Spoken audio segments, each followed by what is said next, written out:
ચેનલને સબસ્ક્રાઇબ ન કરી હોય તો સબસ્ક્રાઇબ કરો, લાઈક કરો અને શેર કરો. તો ખાતામાં 6 વીઘા બોલે છે, પણ આપણે જે ગામડામાં ઓલી શું કહેવાય જે પડતર જમીન ભળેલી હોય ને એટલે 1 વીઘો જમીન વધારે એટલે 7 વીઘા જમીન છે, પણ આમ કાયદેસર જોવા જાય 6 વીઘા કહેવાય, સમજ્યા? હા બરોબર છે સમજાઈ ગયું. હા, એટલે તમને ઓમ 7 વીઘા ગઈ પણ કાગળ પછી 6 વીઘાનો જોઈએ એવું ટૂંકમાં એમ. હા બરોબર છે. ઓમ 7 વીઘા. હા, ઓમ 7 ચોપડે 6 વીઘા. વીઘા. આ ચેનલમાં કોઈ ચાર્જ લેવામાં આવતો નથી. અમારી સાથે વાત કરશો તેનો ઓડિયો યુટ્યુબમાં મૂકવામાં આવશે. આ ચેનલમાં ઓડિયો ક્યારેય પણ ડિલીટ કરવામાં આવતો નથી. ઓડિયો ડિલીટ કરવાની ફરજ પડે તો 5,000 કોઈ પણ શૈક્ષણિક સંસ્થા, અનાથાશ્રમ, વૃદ્ધાશ્રમમાં દાન કર્યાની પાકી પહોંચનો ફોટો મોકલવો પડશે. તમે જે કાંઈ તમારી મિલકત વિશે માહિતી જાહેર કરો છો તેની બધી જ જવાબદારી તમારી જ રહેશે. તમે નામ, નંબર, ફોટો જાહેર કરો છો તેની જવાબદારી તમારી જ રહેશે. લગ્નના નામે છેતરપિંડી કરનારથી સાવધાન રહેવું. હલો, હા, જય શ્રી કૃષ્ણ. જય શ્રી કૃષ્ણ. જય શ્રી કૃષ્ણ. એ બોલો. બોલો. હલો. હા, અવાજ આવે છે? હાજી હાજી બરાબર આવે છે, બરાબર આવે છે. હા, તો ભલે નગર મેં કપાતો નથી ને અવાજ? ના ના જરાય નહીં, જરાય. ને કેમ છે હવે રેકોર્ડિંગ નું? રેકોર્ડિંગ રેડી ચાલુ છે. ચાલુ જ છે ને? બરાબર છે. ક્યાં ગામથી બોલો છો તમે? હું અત્યારે બાવળાથી બોલું છું અને મૂળ ગામ મારું જસદણ તાલુકાનું જસાપર ગામ છે, રાજકોટ જિલ્લો. એમ. એટલે મારે નોકરી અહીંયા બાવળામાં છે, સમજ્યા? બરાબર બરાબર. હા. સમજી ગયો. એટલે તમારે જ મેરેજ કરવાના છે? હા, મારા જ મેરે કરવાના છે. બરાબર છે. કેટલી ઉંમર છે તમારી? ઉંમર મારી 40 વર્ષ. બરાબર. સમજાઈ ગયું. તમારા સગાઈ કે લગ્ન કેવું થયેલું છે? હા, લગ્ન થયા હતા મારા 2015 માં. 2017 માં છૂટાછેડા થઈ ગયા છે. ઓહો, એવું છે? હા. બરાબર. છૂટા થવાનું કારણ શું?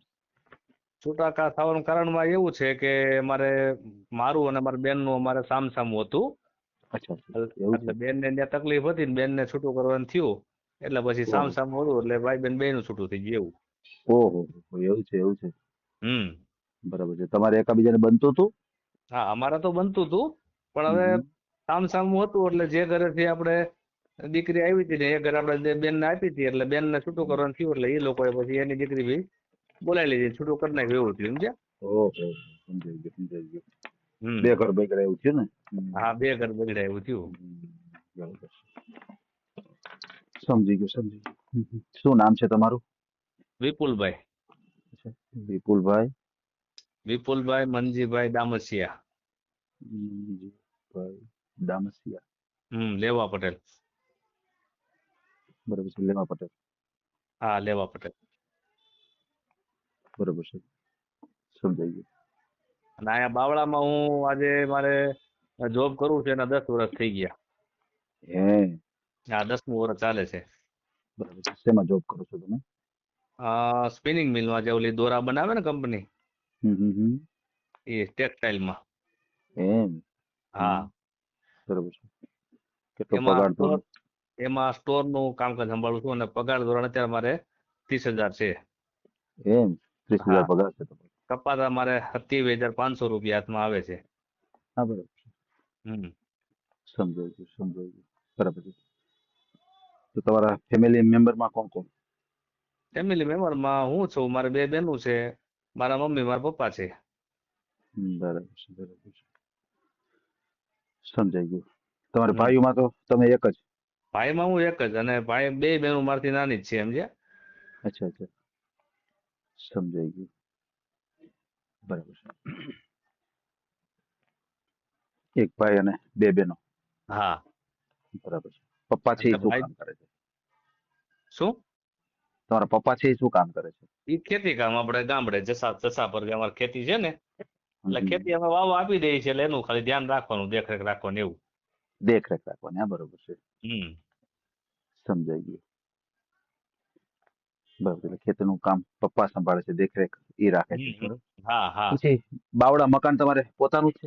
ના, બાવળા અત્યારે હાલ ભાડે છે પણ બરાબર. મકાન મારે લેવાનું છે. હવે ગણતરી એવી છે કે મકાન હવે આમ તો એટલા વર્ષ છું એટલે હવે તો ક્યાંક કરવું જ પડશે ઘરનું ઘર તો. તો ગામડે હાલ નથી, પોતાનું હાલ ભાડે છે. ગામડે પોતાનું મકાન છે, 2 રૂમ રસોડું બધું. જમીન છે કેટલી છે તમારે? જમીન મારે કાયદેસર આમ જોવા જઈએ ને તો ખાતામાં 6 વીઘા બોલે છે, પણ આપણે જે ગામડામાં ઓલી શું કહેવાય જે પડતર જમીન ભળેલી હોય ને એટલે 1 વીઘો જમીન વધારે એટલે 7 વીઘા જમીન છે, પણ આમ કાયદેસર જોવા જાય 6 વીઘા કહેવાય, સમજ્યા? હા બરોબર છે સમજાઈ ગયું. હા, એટલે તમને ઓમ 7 વીઘા ગઈ પણ કાગળ પછી 6 વીઘાનો જોઈએ એવું ટૂંકમાં એમ. હા બરોબર છે. 7 વીઘા. હા, ઓમ 7 ચોપડે 6 વીઘા કારણ વીઘા. કે ભરતી ખરાબો જમીન હોય ને હમ. એના હિસાબે આપણે આપણો વીઘો મળેલી છે ભેગી, સમજ્યા? હા બરોબર છે. હમ. સમજાઈ ગયું. તમે કેટલું ભણ્યા છો કેટલું? હું 10 ભણ્યો છું. અચ્છા 10 ભણેલા છો. હા, હમ. બરોબર છે. સમજાઈ ગયું. બરાબર છે.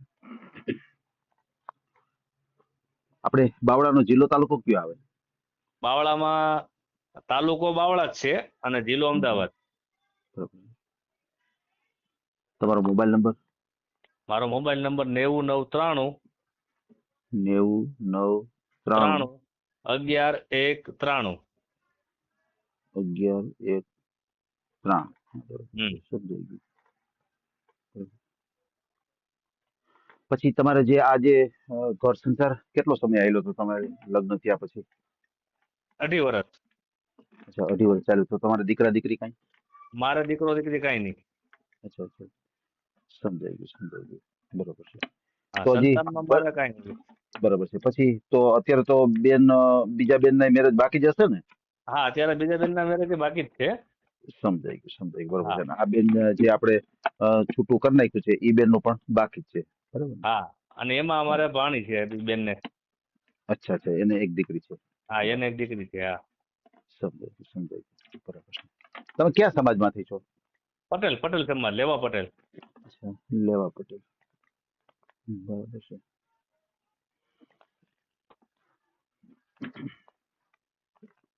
પછી તમે લેવા પટેલ સમાજમાંથી છો તો તમારે હા. બીજા કોઈ અન્ય સમાજ આલે કે આપણે લેવા પટેલ સમાજમાં જ કરવાનું છે? ના, અન્ય સમાજમાં હાલે એવું નથી કે ના ચાલે, પણ શું છે કે આપણું ઘર વ્યવસ્થિત સંભાળી શકે ને તે ઘણી છોકરી સંસ્કારી હોય એટલે ચાલે ટૂંકમાં એમ. હાવ આપણે એવું નહીં કે હલકી કોમમાંથી હાવ હલકી કોમમાં નથી કરવું ટૂંકમાં. પછી ભલે આપણે બીજા કોઈ હોય એવું તો ચાલે ખરું એમ. બરોબર છે. એમાં એવું હોય છે કે આ બધો ઓડિયો હોય છે ને એ હરેક હમ. સમાજ સુધી જતો હોય છે. એટલે આપણે જે તમે શબ્દ બોલો છો ને હમ. હલકી કોમ, હમ. તો ઈ હરેક સમાજ સુધી જતો હોય છે ઓડિયો. બરાબર. એટલે આપણે કોઈ સમાજને કાંઈ ન હા. કહેતા આપણે એવું કહી શકીએ કે ભાઈ મારે આટલા સમાજમાં ગણતરી છે, મારે બીજા હમ. કોઈ સમાજમાં ગણતરી નથી, આવું તમે બોલી શકો. બોલું બરાબર. છે કારણ કે હા. હરેક સમાજ સાંભળતા હોય એટલે અત્યારે ના, બરાબર, કોઈને સાચી વાત. આપણે હલકો શબ્દ બોલીએ તો સમાજને અમુકને ન અનુકૂળ આવતું હોય છે. ના, બરાબર વાત તમારી. તો સાચી બરાબર વાત ને? છે. હમ. બરાબર તમારી. બરાબર છે. ભલે કોઈ વાંધો નહીં, તમારો મને ફોટો મોકલી આપજો. અને હા. અત્યારે આપણે જે કાંઈ વાતચીત કરી છે એનો ઓડિયો યુટ્યુબ, ફેસબુક અને ઇન્સ્ટાગ્રામ ઉપર આવશે. અને હમ. ઓડિયો આપણે ક્યારેય પણ ડિલીટ કરતા નથી આપણી ચેનલથી. અને ખાસ બરાબર. કરીને ફ્રોડ વ્યક્તિથી સાવધાન રહેજો. કોઈ ફ્રોડ વ્યક્તિના ફોન આવે, કોઈ હા. પૈસાની માગણી કરે તો હા. કોઈ સાથે પૈસા ટકાનો વ્યવહાર નહીં કરતા. બરાબર.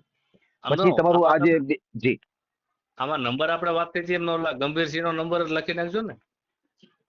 ઓકે, સમજી ગયો. તો અત્યારે આપણે જે કાંઈ વાતચીત મતલબ કે અત્યારે જે તમે નંબર લખાયો છે એ નંબર આપણે જાહેર નથી કરવો ને? હા, એ મારો પર્સનલ નંબર છે. મેં તમને કીધું બોલ્યો ને. કાંઈ વાંધો નહીં. તો મને ગંભીરસિંહનો નંબર યાદ છે તમને?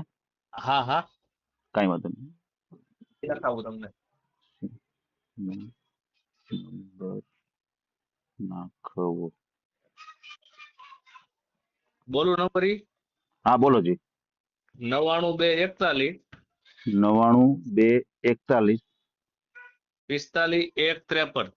45 1 53. ગંભીરસિંહ. નંબર નાખવો. બરાબર છે. ભલે કોઈ વાંધો નહીં. આપણે તમારો ઓડિયો મૂકીએ અને તમને યોગ્ય જીવન સાથી મળી જાય આપણી ચેનલ દ્વારા. ભલે. અને હાજી કોઈ વાંધો નહીં. ભલે આપણે ઓડિયો મૂકી દઈશું ભાઈ. ઓકે. જય માતાજી. જય માતા. હા. આ ઓડિયો તમે પૂરેપૂરો જોયો હોય તો અમારી ચેનલને લાઇક, શેર અને સબસ્ક્રાઇબ કરો. બાજુમાં રહેલ ઘંટડીના બટનને પ્રેસ કરો, ઓલ સિલેક્ટ કરો, જેથી કરીને તમને નવા વિડીયો મળતા રહે. મિત્રો, શેર જરૂર કરજો, જેથી કરીને આ વ્યક્તિને એની પસંદગીનું પાત્ર મળી રહે. પાછા મળશું એક નવી બાયોડેટા લઈને. જય શ્રી કૃષ્ણ.